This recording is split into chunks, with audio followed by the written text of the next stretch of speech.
What they see is what they will be.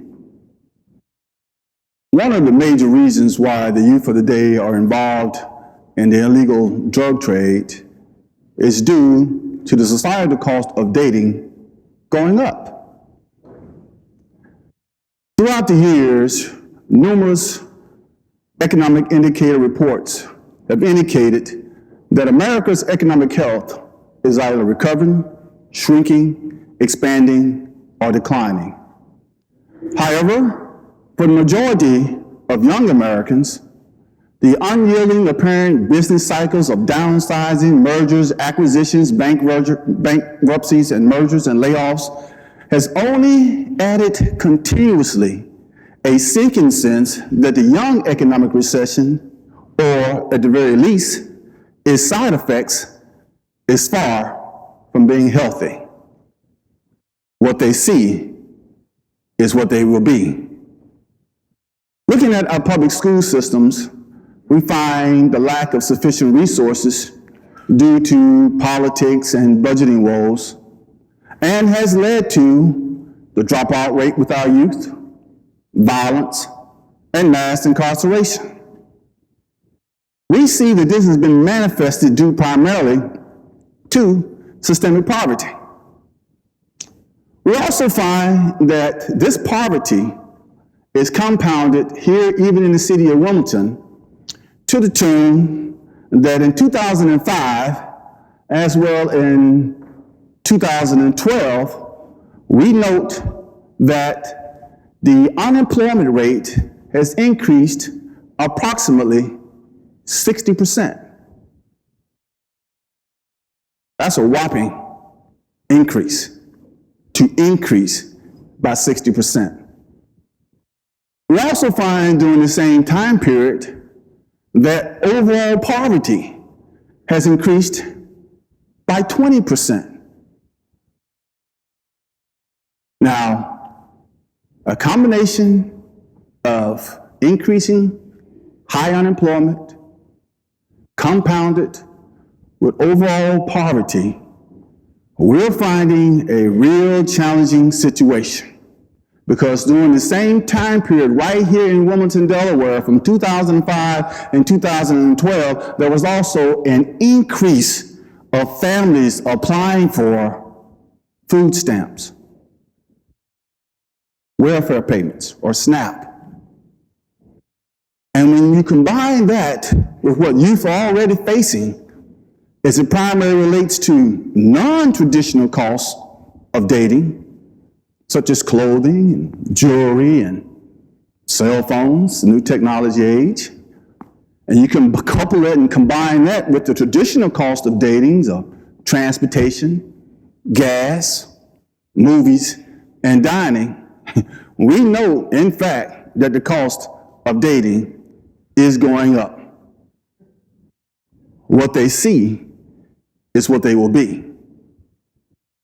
Now, youth are also facing an escalating paradox in their lifetime of time is money. Why a paradox? I'm glad you asked. I'm going to share with you now some personal experience that I've had an opportunity to be aware of, and hopefully it will share with you how we can look at some alternatives to youth being involved in selling drugs. I'm reminded of a time when I was a project manager of a $47.2 million project comprised of 842 units of severely distressed public housing units, primarily occupied by a single female head of households, many on third-party payment recipients. This development was infested by two rival gangs vying for the basic drug market and the human resources to support that drug trade. Now, as a youth, I lived in public housing in Northeast Mississippi, rural America, and quite frankly, public housing was a step up to outdoor plumbing. I can tell you about a lot of summer wind blowing and a lot of winter wind blowing. So it was actually a place to move into. However, this particular development was slated for demolition. And so I began by thinking, just how can I get a better understanding of what the youth and the occupants were facing on a daily basis. I then decided to take my superior basketball skills and began to start playing on the weekends with them, trying to get a better sense of the lay of the land, and earned a safe passage with the gangs due primarily to my non-interference with their business, my non-snitching on their business, and my work with the youth. I later moved into this particular development and spent 9 nights there while my wife was pregnant with our son. Every day I witnessed drug sales.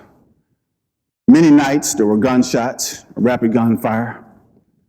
But I got a better sense of understanding as to exactly the conditions they were facing.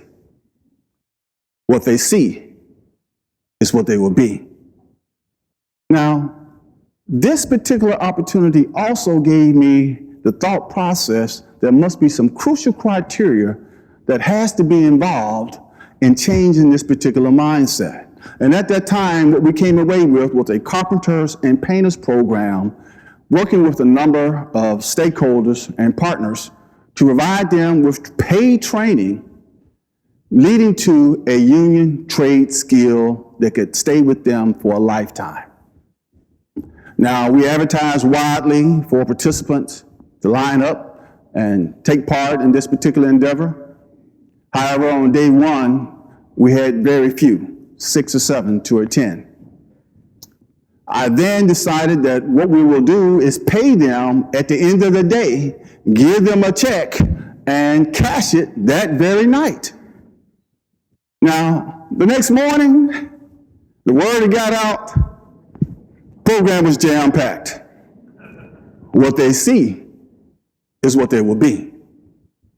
Now, this struck me that if the business community right here in Wilmington really would take a look at providing our youth an opportunity to become engaged in owning their own business and start looking at some of the challenges that they are faced on a daily, regular basis.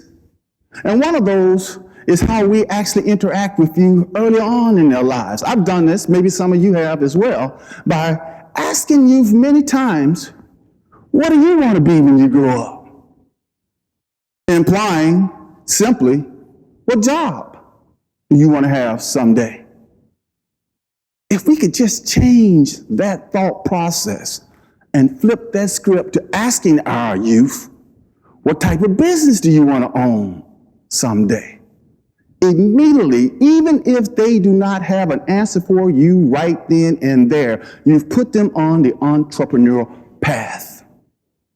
Now, if this business community, if there was a business league here in this community that seriously looked at opportunities, providing youth with entrepreneurial real opportunities while they are youth, even if they had no degree, because most of the small business owners in the United States of America, employing the majority of the people of the workforce, have no college degrees.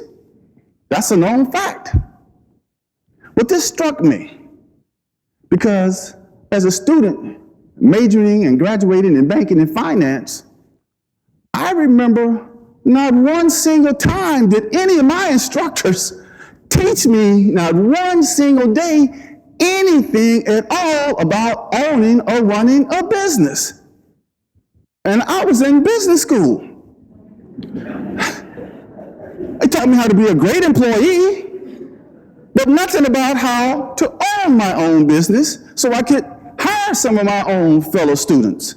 And when I began to look deeper into this equation of degrees and business and non-degrees and business and employment, we can find a challenge that still exists right here today of individuals with degrees, lawyers, doctors, dentists, nurses, anyone who's going to be involved in a profession where they someday have to go out and hang their own shingle, are not getting training on how to run that office. They got to hire a consultant or an office manager or learn by the school of hard knocks.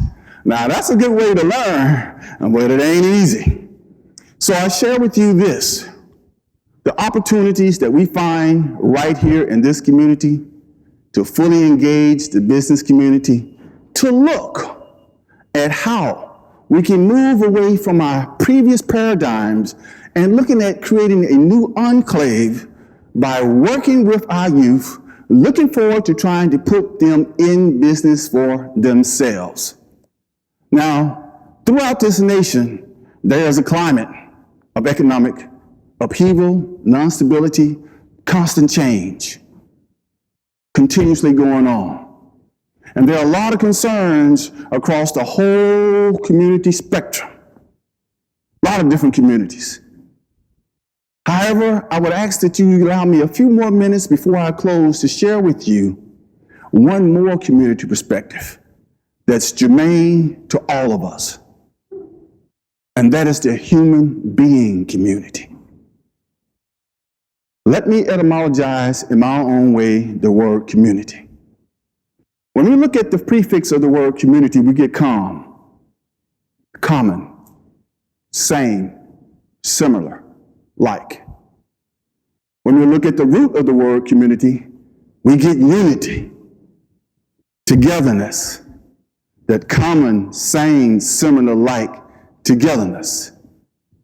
Further looking at the root of the word unity, we get TY, to the highest, to the greatest, to the T. When we look at the prefix of the word unity, we get uni. So we get one common, similar, same, togetherness. And when we look at the first three letters, ebonically speaking, of uni, guess what you get? You and I coming together, working together. Remember, what they see is what they will be. Thank you.